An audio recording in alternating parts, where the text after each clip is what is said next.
السلام علیکم ورحمۃ اللہ وبرکاتہ۔ ان الحمد للہ الذی بین الخبیث والطیب والصلاة والسلام علی امام الانبیاء والمرسلین، اما بعد فاعوذ باللہ من الشیطان الرجیم، بسم اللہ الرحمن الرحیم۔ قال اللہ تبارک وتعالی فی القرآن المجید والفرقان الحمید، وما امروا الا ليعبدوا الله مخلصین له الدین۔ ہر قسم کی حمد و ثنا اس اللہ وحدہ لا شریک کے لیے کہ جس مالک کائنات نے زمین کو ہمارے لیے فرش بنا دیا، آسمان کو چھت بنا دیا۔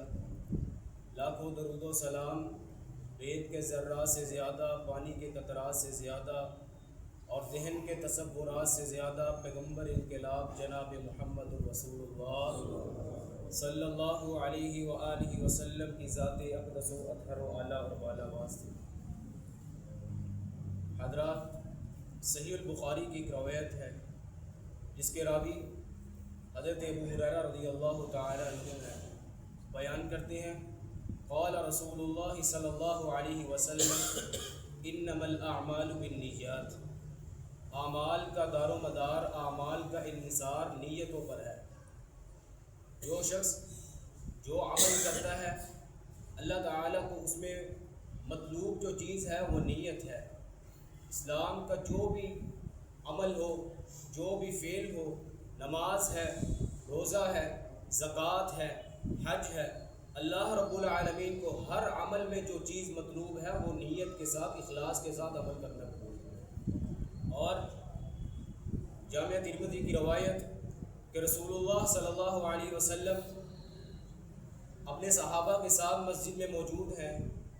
آپ صلی اللہ علیہ وسلم نے دیکھا کہ ایک شخص دور سے آ رہا ہے اور اونٹ پر سوار ہے۔ اللہ کے نبی علیہ الصلوۃ والسلام کے پاس جب آیا، آ کے کہنے لگا، تم میں سے کون ہے وہ شخص جو کہتا ہے کہ میں اللہ کا سچا نبی ہوں صلی اللہ علیہ وسلم؟ رسول اللہ صلی اللہ علیہ وسلم نے فرمایا کہ جس چہرے کی تم تلاش میں ہو وہ تمہارے سامنے کھڑا ہے۔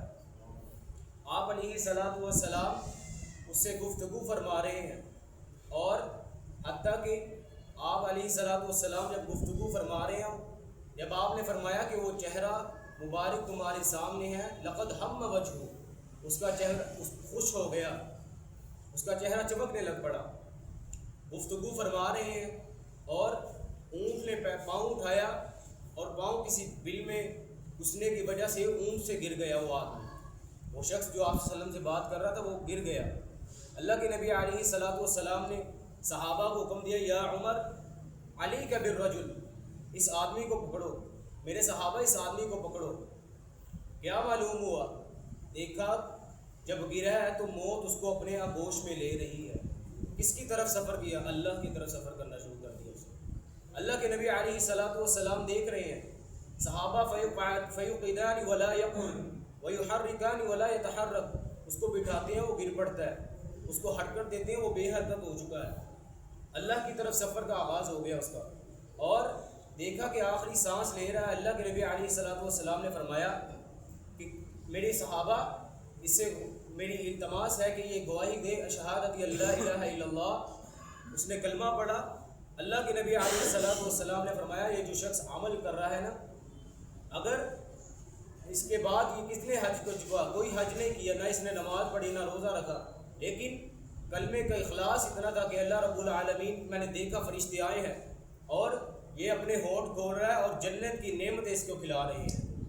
یہ اس کی نیت کا اخلاص تھا کہ کلمہ ہی پڑھا، ابھی نہ نماز پڑھی، نہ اسلام ابھی داخل، صرف کلمہ پڑھا اللہ کے نبی علیہ السلام، اور نیت اس میں شمار ہے۔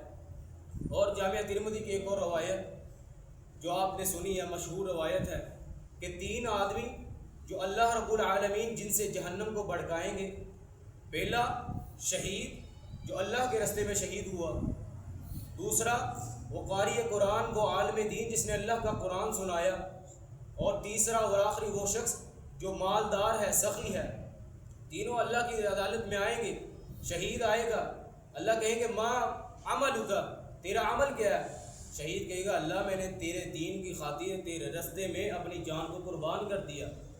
اللہ رب العالمین فرمائیں گے فرشتوں کذبت، اس نے جھوٹ بولا ہے، اس کی نیت یہ تھی کہ لوگ مجھ سے راضی ہو جائیں، لوگ کہیں بڑا کمانڈو ہے، بڑا فوجی ہے، بڑا لڑنے والا ہے، اس نے لوگوں کو راضی کیا۔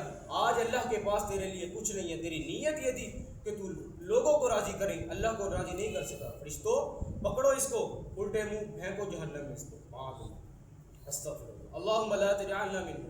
اور دوسرا قاری قرآن، اللہ فرمائیں گے ہاں اللہ کی عدالت میں آئے گا، اللہ فرمائیں گے ما عملک ما فعلک، تیرا کون سا عمل ہے، تیرا کون سا کام ہے؟ کہے گا اللہ میں نے تیرے دین کی خاطر جگہ جگہ لوگوں کو قرآن سنایا، لوگوں کو تبلیغ کی۔ اللہ فرمائیں گے تیری نیت کیا تھی؟ تیری نیت تو یہ تھی کہ تو لوگوں کو قرآن سنائے اور لوگوں سے اپنی واہ واہ اور شاباش کروائے، لوگوں سے اپنا اجر لے۔ تیری نیت یہ تھی کہ لوگ تجھے داد دیں، آج اللہ کے پاس تیرے لیے کچھ نہیں ہے۔ غضب تھا، فرشتوں اس کو پکڑو، اس کو الٹے منہ جہنم میں پھینک دو۔ اور تیسرا اور آخری شخص جو مالدار ہے، جس کو اللہ نے مال و دولت کی نعمت سے نوازا ہے، سخی، اللہ رب العالمین کی عدالت میں آئے گا۔ اللہ پوچھیں گے ما عملک، تیرا عمل کیا ہے بتلاؤ؟ کہے گا اللہ میں نے تیرے رستے میں اتنا مال خرچ کیا، غریبوں کو کھلایا، مسکینوں کو کھلایا، کہیں مال کی ضرورت خرچ کرنی پئی میں نے خرچ کیا۔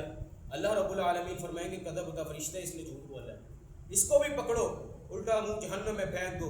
اس کی نیت یہ تھی کہ میں مال خرچ کر رہا ہوں، میں اپنا لوگوں کو کھلا پلا رہا ہوں، اور لوگ مجھے کہیں کہہ دیں گے حاجی صاحب بڑے سخی ہیں، یہ مالدار بڑے خرچ کرنے والے ہیں۔ تیری نیت یہ تھی کہ تو مال خرچ کرتا رہا، اور تیری نیت میں یہ تھا کہ لوگ کہہ دیں اس کو اللہ نے بڑا نوازا ہے، یہ کمال ہے۔ تو نے لوگوں سے اپنے لیے خوش خبریوں کو سن لیا، لیکن اللہ کے پاس آج تیرے لیے کچھ نہیں ہے۔ فرشتوں اس کو بھی پکڑو، اس کا بھی وہی انجام ہے جو دوسروں کا انجام ہے۔ لہذا ہمیں ہر عمل میں نیت اور اخلاص کو پکڑنے کی اللہ توفیق عطا فرمائے، اور اللہ سے ہمیں ہر عمل جو کریں اللہ اپنے محبوب بندوں میں ہمیں شمار فرمائے۔ آمین و آخر دعوانا ان الحمدللہ۔